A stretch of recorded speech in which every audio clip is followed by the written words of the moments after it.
Sem mais delongas, Romanos capítulo de número 6, capítulo 12, verso 7, vamos ler o 7 e o verso 8, e o texto diz assim: se ministério, dediquemo-nos ao ministério, ou que ensina, esmere-se no fazê-lo, ou que exorta, faça-o com dedicação, o que contribui com liberalidade, o que preside com diligência, quem exerce misericórdia com alegria. Esse texto é um texto que o apóstolo Paulo escreve à igreja em Roma, acerca do devido uso dos dons espirituais. E aqui nesses dons existem os dons que também são chamados de dons de serviço, tá? Existem os dons ministeriais, os dons espirituais e os dons de serviço. E aqui nessa declaração que nós lemos, o apóstolo Paulo está citando alguns de serviço. Aqui você vê que no verso 7 ele diz: se ministério, dediquemo-nos ao ministério. Podemos utilizar esse ministério aqui de maneira específica para os dons ministeriais, que são 5, correto? Apóstolo, profeta, evangelista, pastor, mestre, todos eles. E também podemos chegar à raiz da palavra, que é o que eu mais gosto de utilizar. Por quê? Porque quando vamos falar de liderança, as pessoas entendem o quê? Eu não sou obreiro, eu não sou pastor, então eu não preciso de uma palavra como essa para liderança. Liderança, irmão, é para todos, porque todo mundo, ou ele é liderado, ou ele exerce liderança. E da mesma forma, se você exerce liderança, você é liderado por alguém. Então ninguém foge de líderes, e ninguém foge de ser liderado. O importante é entendermos a raiz da palavra ministério. Ministério significa serviço. Diga comigo, ministério significa serviço. Tem muitos aí orando pedindo ministério. Se descobrir agora que é serviço, já não vai orar mais, né? Oh Jesus, não é isso bem, não era bem isso que eu estava querendo. Mas ministério significa serviço. Quando você diz que está exercendo o ministério, você está exercendo um serviço, um trabalho.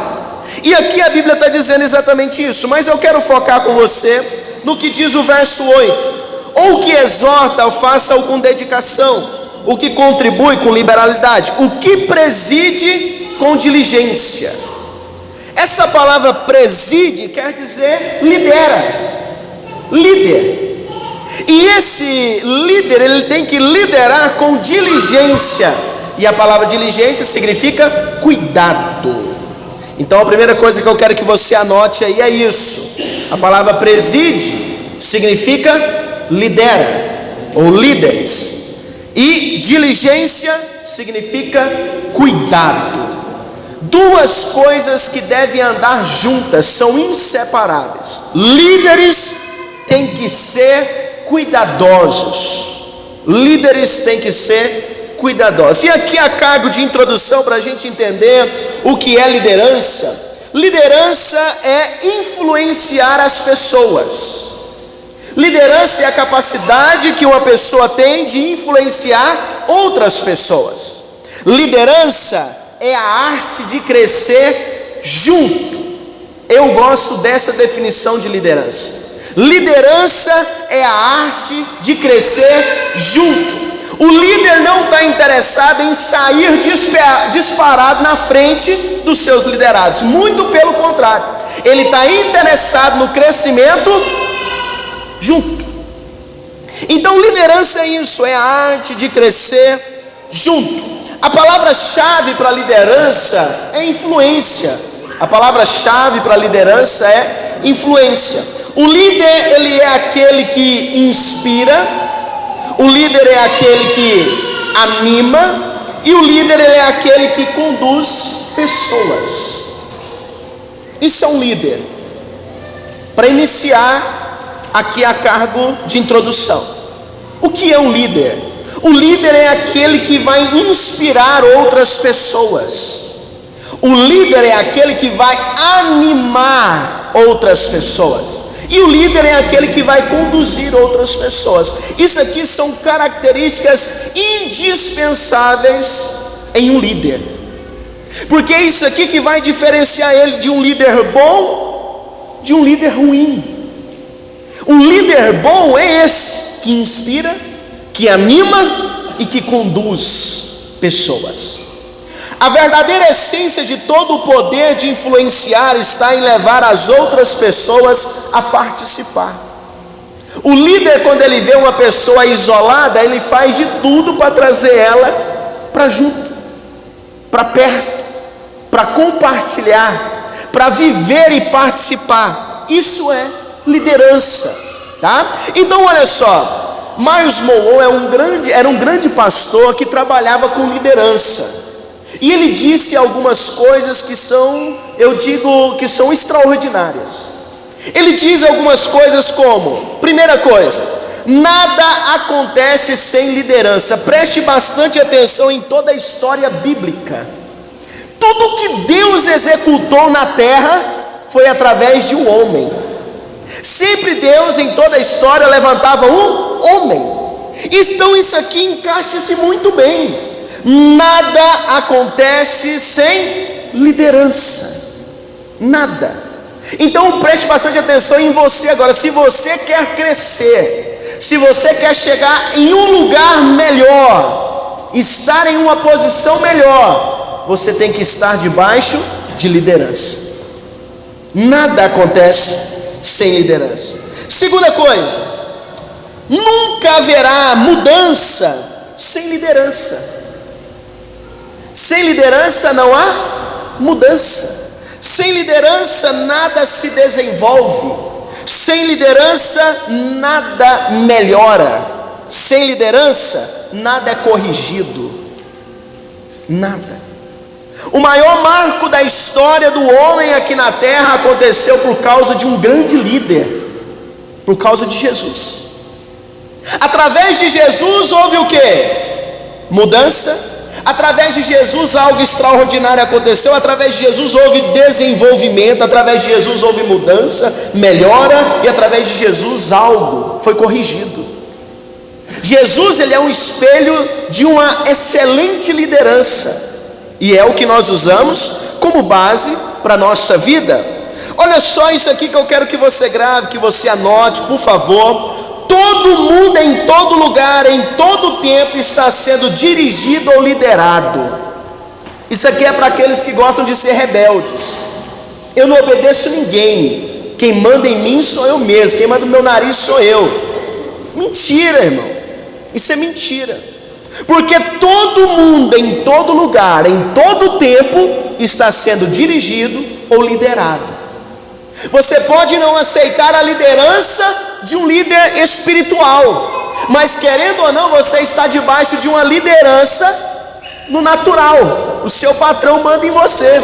Se ele falar que quer você lá na empresa dele às 6 horas da manhã, você vai estar lá 10 para as 6, porque ele manda. Então muitas vezes o que nos atrapalha a crescer e a desenvolver na nossa vida, no nosso ministério, no nosso trabalho, é o orgulho.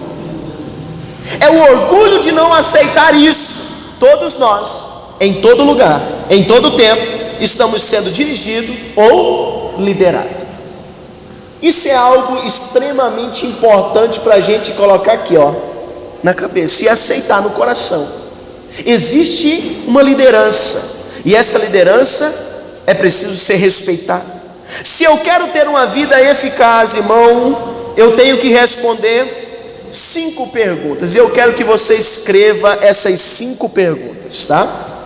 Se você adquiriu aí, o material está na página 3, mas eu gostaria que você escrevesse, se não fosse incômodo, porque se tem algo que dirige a minha vida, são essas 5 perguntas. Eu acho que são as 5 perguntas mais importantes na vida do homem.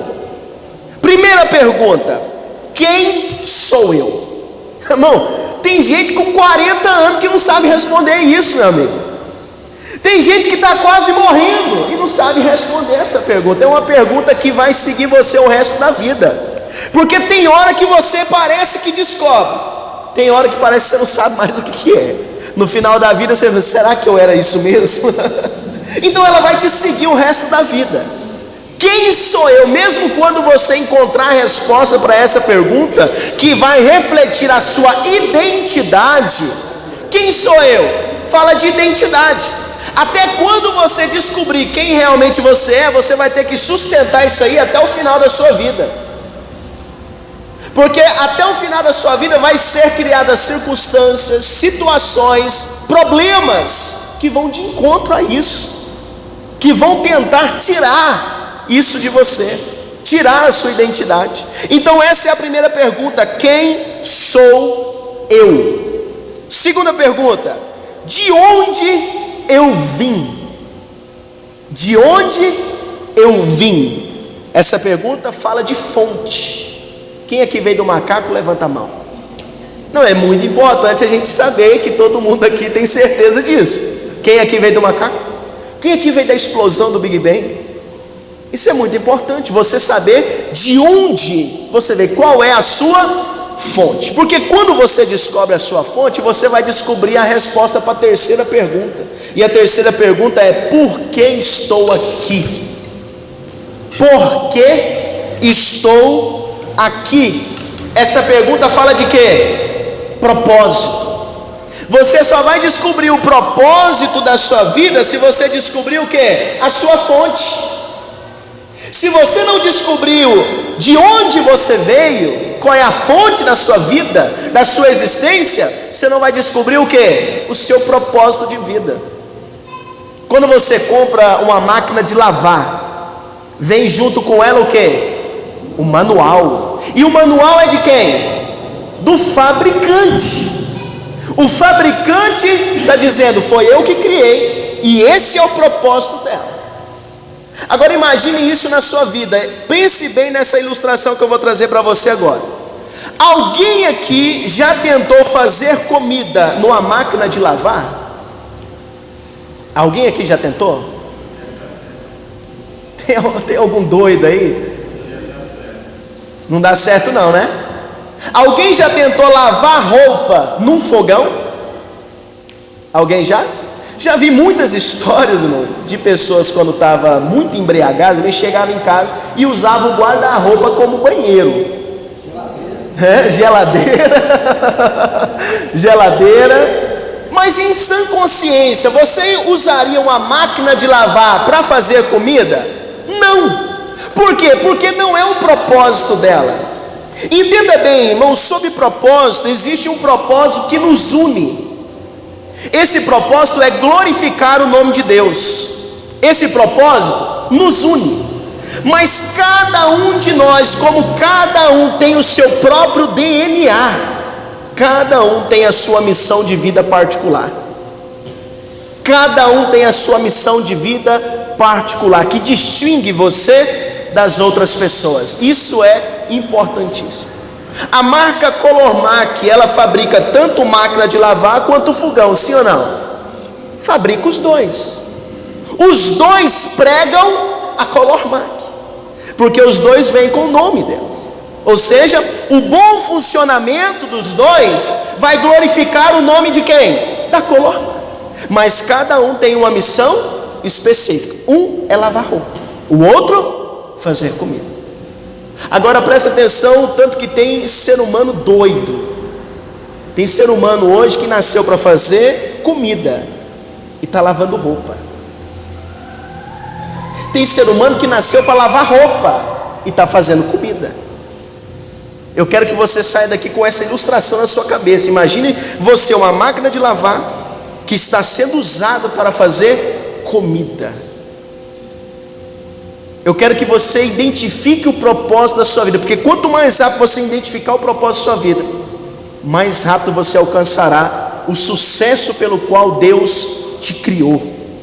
Por que você existe? Qual é a quarta pergunta importantíssima?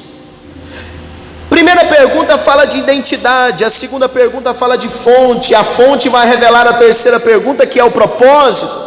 E para mim descobrir o meu propósito, como é que eu faço?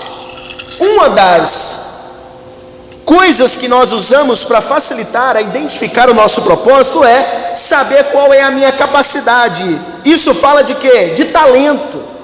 Quais são os meus talentos? Irmão, tem coisa que eu gostaria muito de fazer, mas eu não consigo.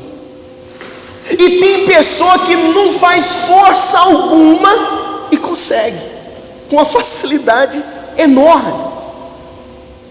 Isso fala de quê? Talento. Deus deu propósito para cada um, e para cumprir esse propósito deu o quê? Talento. Esses dias eu fui pregar num lugar e o camarada chegou em mim e falou assim: você fez qual faculdade de pedagogia? Eu falei: irmão, eu nunca fiz faculdade não. O máximo que eu tenho é um curso no Senai, e não tem nada a ver com pregar, você pode ter certeza. Mas ele falou: mas você fala assim tão bem, você consegue fazer as pessoas entender. Eu falei: irmão, isso é um talento, isso é algo que está em mim. Então, quando eu identifico esse talento e reconheço ele, porque tem pessoa que tem talento e não reconhece: não, eu não quero esse talento, eu quero esse. Você tem que aceitar o que Deus deu para você, aceitar o que Deus colocou na sua essência, na sua vida.